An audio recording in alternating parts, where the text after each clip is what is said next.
Hi friends, rule curve കഴിഞ്ഞിട്ടും dam തുറക്കാതെ അടിയന്തരമായി തുറക്കേണ്ടി വന്നതുകൊണ്ട് 1000-ഓളം ആളുകൾക്കാണ് നാശനഷ്ടങ്ങൾ ഉണ്ടായത്. ഇത് മറ്റെവിടെയുമല്ല, നമ്മുടെ കേരളത്തിൽ തൃശ്ശൂർ ജില്ലയിൽ പീച്ചി ഡാമിലുണ്ടായ സംഭവമാണ്. 3 ദിവസം മുമ്പ് അതിൻ്റെ റിപ്പോർട്ട് വന്ന് സബ് കളക്ടർ അന്വേഷിച്ചു, റിപ്പോർട്ട് പുറത്തുവിട്ടു. ഇറിഗേഷൻ ഡിപ്പാർട്ട്മെന്റിന്റെ അനാസ്ഥ മൂലമുണ്ടായതാണ്. അപ്പോൾ അന്ന് 1000-ഓളം കുടുംബങ്ങളിൽ വെള്ളം കയറി. ആ വീഡിയോ എല്ലാം നിങ്ങൾക്ക് കണ്ടാൽ മനസ്സിലാവും. അത്രമാത്രം നാശനഷ്ടങ്ങൾ അവിടെ ഉണ്ടായിട്ടുണ്ട്. ഈ സാധാരണ ജനങ്ങൾക്ക് ഇതുപോലെയുള്ള നാശനഷ്ടങ്ങൾ ഉണ്ടാകുമ്പോൾ എന്ത് സഹായമാണ് ചെയ്യുന്നത്? എന്ത് സഹായം ചെയ്താലും അവർക്ക് നഷ്ടപ്പെട്ട സാധനങ്ങൾ തിരിച്ചെടുക്കാൻ പറ്റുമോ? ഈ ഉദ്യോഗസ്ഥന്മാർ എന്ത് ചെയ്യും? എന്ത് ശിക്ഷയാണ് അവർക്ക് കൊടുക്കുന്നത്? ചോദിക്കുന്നത് ഒരുപാട് കാര്യങ്ങളുണ്ട് ചോദിക്കാൻ. ഇപ്പൊ മുല്ലപ്പെരിയാർ വിഷയം തന്നെ, അത് വലിയൊരു വിഷയമായിട്ട് സാധാരണ കേരളത്തിലെ എല്ലാ ജനങ്ങളും സംസാരിക്കുന്നു. കൊച്ചു കുട്ടികൾക്ക് വരെ അറിയാം. പക്ഷേ ഇവിടുത്തെ മുതിർന്ന നേതാക്കന്മാർക്ക് ഇതിനെക്കുറിച്ച് ഒന്നും അറിയില്ല, അവർക്കൊന്നും സംസാരിക്കേണ്ട. നിങ്ങളൊരു കാര്യം മനസ്സിലാക്കേണ്ടത്, നമ്മൾ ഒരു 100 പേരുണ്ടെങ്കിൽ ഭൂരിപക്ഷം നോക്കിയിട്ടാണ് ഒരു പാർട്ടിക്കാർ അധികാരത്തിൽ കയറുന്നത്. അപ്പോൾ ചിന്തിക്കാം, ആ പാർട്ടിക്കാർക്ക് അത്രയും വോട്ട് കിട്ടിയെന്ന്. ഈ വോട്ട് ചെയ്തത് നമ്മളെപ്പോലുള്ള ജനങ്ങളാണ്. ജനങ്ങളുടെ വോട്ട് കിട്ടിയ അധികാരത്തിൽ കയറിയതിന് ശേഷം ഇവരെന്താണ് കാണിച്ചു കൂട്ടുന്നത്?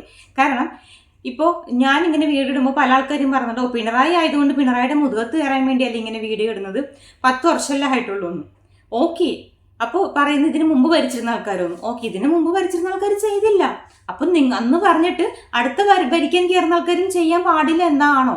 ഞാനൊന്ന് ചോദിച്ചോട്ടെ, ഈ പറയുന്ന രാഷ്ട്രീയക്കാർ എന്താണ് ചെയ്യുന്നത്? ഏതെങ്കിലും ഒരു പാർട്ടിക്കാർ അധികാരത്തിൽ കയറും, അതിനുശേഷം അപ്പോൾ മറ്റേ പ്രതിപക്ഷം എന്ത് ചെയ്യും? ഈ അധികാരത്തിൽ കയറിയിരിക്കുന്ന ആൾക്കാർ വികസനം എന്ന് പറഞ്ഞ് കുറെ അഴിമതികൾ നടത്തുന്നു. ഈ അഴിമതികൾക്കെതിരെ പ്രതിപക്ഷം അവർ അഴിമതിയിൽ ഇങ്ങനെ ചെയ്തു അങ്ങനെ ചെയ്തു നമ്മൾ വിളിച്ചു പറയും. ഓക്കെ, അതങ്ങനെ കഴിഞ്ഞു. അതിനുശേഷം അടുത്ത ആൾക്കാർ അധികാരത്തിൽ കയറും. അപ്പൊ ഈ ഭരിച്ചിരുന്ന ആൾക്കാർ ഇറങ്ങി അവർ പ്രതിപക്ഷമാവും. അപ്പൊ അവരെന്ത് ചെയ്യും? ഇപ്പൊ കയറിയിരിക്കുന്ന ആൾക്കാർ ഒരുപാട് അഴിമതികൾ ചെയ്യുന്നു പറഞ്ഞാൽ ഇവർ ഈ രാഷ്ട്രീയക്കാർ അങ്ങോട്ടും ഇങ്ങോട്ടും ചെളിവാരി അറിയുകയാണ്. അതായത് രണ്ട് കൂട്ടരും ആരൊക്കെയാണ് കയറുന്നത്, ഇറങ്ങിക്കഴിഞ്ഞവർ കയറുന്നവരെ അഴിമതി ചെയ്തു, അങ്ങനെ ചെയ്തു, ഇങ്ങനെ ചെയ്തു എന്ന് പറഞ്ഞു. അപ്പൊ നിങ്ങൾക്ക് അറിയാം, അങ്ങോട്ടും ഇങ്ങോട്ടും എല്ലാവർക്കും അറിയാം, നിങ്ങൾ രാഷ്ട്രീയത്തിൽ കയറിയാൽ അഴിമതി മാത്രമേ ചെയ്യുന്നുള്ളൂ. ജനങ്ങൾക്ക് വികസനം എന്ന് പറഞ്ഞിട്ട് നിങ്ങൾ ആരൊക്കെ മാത്രമേ ചെയ്യുന്നുള്ളൂ എന്ന് നിങ്ങൾക്കും അറിയാം. പിന്നെ ശരിക്കും പറഞ്ഞാൽ മണ്ടന്മാർ, ഞാനൊരു ഇതിൽ കണ്ടു, തമിഴ്നാടിനോട് തോറ്റു കേരളം. തമിഴ്നാടിനോട് തോറ്റത് കേരളത്തിലെ ജനങ്ങളാണ്. അല്ലാതെ കേരളം എന്ന് പറഞ്ഞു കഴിഞ്ഞാൽ അതിൽ ഈ രാഷ്ട്രീയക്കാരും കുറെ കുത്തക മുതലാളിമാരൊക്കെ പെടില്ലേ, അവരൊക്കെ അങ്ങ് മാറ്റി നിർത്തണം. ഈ ചില ആൾക്കാർ പറയുന്നു മുല്ലപ്പെരിയാർ എന്തെങ്കിലും സംഭവിച്ചാൽ ഇടുക്കി അത് തടഞ്ഞു നിർത്തുമെന്ന്. നിങ്ങൾ എന്താണ് വിചാരിച്ചത്? ഇടുക്കി പണിതിട്ട് 50ഓളം വർഷം ആവുന്നു. അപ്പോൾ എങ്ങനെയാണ് ഒരു ഡാമിന്റെ കാലാവധി എന്ന് പറയുന്നത്? 50 വർഷമൊക്കെ അല്ലേ? പിന്നെ ഇടുക്കിയിൽ ഇപ്പൊ 67.24% വെള്ളമുണ്ട്. അങ്ങനെയുള്ള ഇടുക്കിയിൽ, എന്നാൽ ഇടുക്കിയിലെ വെള്ളം കുറച്ച് നിർത്തൂ. അതിന് തമിഴ്നാടിന്റെയോ ഇവരുടെയോ ഒന്നും അനുവാദം വേണ്ട. ഇടുക്കിയിലെ വെള്ളം കുറച്ചുകൂടെ? ഇടുക്കിയിലും വെള്ളം കൂടുന്നുണ്ട്, മുല്ലപ്പെരിയാറിലും കൂടുന്നുണ്ട്. തമിഴ്നാട് നമ്മളുടെ റിക്വസ്റ്റ് കേൾക്കുന്നില്ല, അവർ ജലനിരപ്പ് കുറക്കുന്നില്ല. നമുക്ക് അടിയന്തരമായി ഈ ഒരു മഴക്കാലത്ത് ചുഴലിക്കാറ്റും ഈ ഒരാഴ്ചയിൽ ന്യൂനമർദ്ദം ഉണ്ടാവും, അത് ശക്തമായ മഴ ഉണ്ടാവും എന്നൊക്കെ പറയുമ്പോൾ ഞങ്ങൾക്ക് ആശങ്കയുണ്ട്. ഞങ്ങൾ ഭയത്തിലാണ് ജീവിക്കുന്നത്.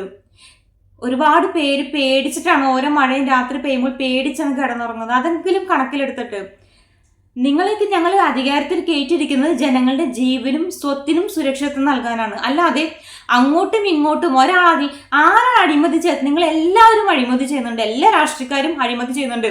അഴിമതി ചെയ്യാത്ത ഏതെങ്കിലും ഒരു രാഷ്ട്രീയക്കാരൻ ഇവിടെ ഉണ്ടോ? ഉണ്ടാവില്ല. എല്ലാവരും അഴിമതി ചെയ്യുന്നുണ്ട്. പക്ഷെ നിങ്ങൾ അഴിമതി ചെയ്യുകയോ എന്ന് വേണമെങ്കിലും ചെയ്തോളൂ, പക്ഷെ ജനങ്ങളുടെ ജീവനെങ്കിലും രക്ഷിക്കാൻ ഭരണപക്ഷം ചെയ്യുന്നില്ലെങ്കിൽ പ്രതിപക്ഷമില്ലേ, മറ്റുള്ള പാർട്ടിക്കാരില്ലേ? ഇവരൊക്കെ എന്താണ് മൗനമായിട്ടിരിക്കുന്നത്? തീർച്ചയായിട്ടും വിഷമമുണ്ട്. കാരണം നിങ്ങൾ ഓർക്കുക, നിങ്ങൾക്ക് 2 വോട്ട് ഇട്ടിട്ടുണ്ടെങ്കിൽ ആ 2 പേരെ നിങ്ങൾ കൊണ്ട് വോട്ട് ചെയ്തില്ലേ? അതെങ്കിലും നിങ്ങൾക്ക് ചിന്തിച്ചൂടെ? ഒരാൾ ചെയ്തില്ല എന്ന് പറഞ്ഞാൽ അയാളെ കുറ്റം മാത്രം പറഞ്ഞിട്ട് മറ്റുള്ള ആൾക്കാർക്കെങ്കിലും ഇതിനു വേണ്ടി പ്രവർത്തിച്ചൂടെ? എനിക്ക് മനസ്സിലാവുന്നില്ല. ഞങ്ങളെപ്പോലുള്ള ആൾക്കാർക്ക് ഞങ്ങൾ ജനിച്ച മണ്ണിൽ ഞങ്ങൾക്ക് ജീവിക്കാനുള്ള ഭയമില്ലാതെ ഞങ്ങൾക്ക് ജീവിക്കണ്ടേ?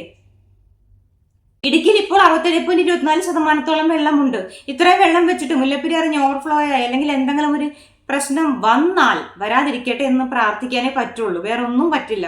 വന്നാൽ എങ്ങനെയാണ് ഇടുക്കി ഡാം തടഞ്ഞു നിർത്തുന്നത്? ഇടുക്കിയിലെ വെള്ളം കുറക്കാൻ നിങ്ങൾക്ക് ഏതെങ്കിലും അധികാരം, സംസ്ഥാനത്തിന്റെ അധികാരം ഒന്നും വേണ്ടല്ലോ. കേരള ഗവൺമെന്റിന്, കേരള സർക്കാരിന് ചെയ്യാൻ പറ്റുന്ന കാര്യമല്ലേ?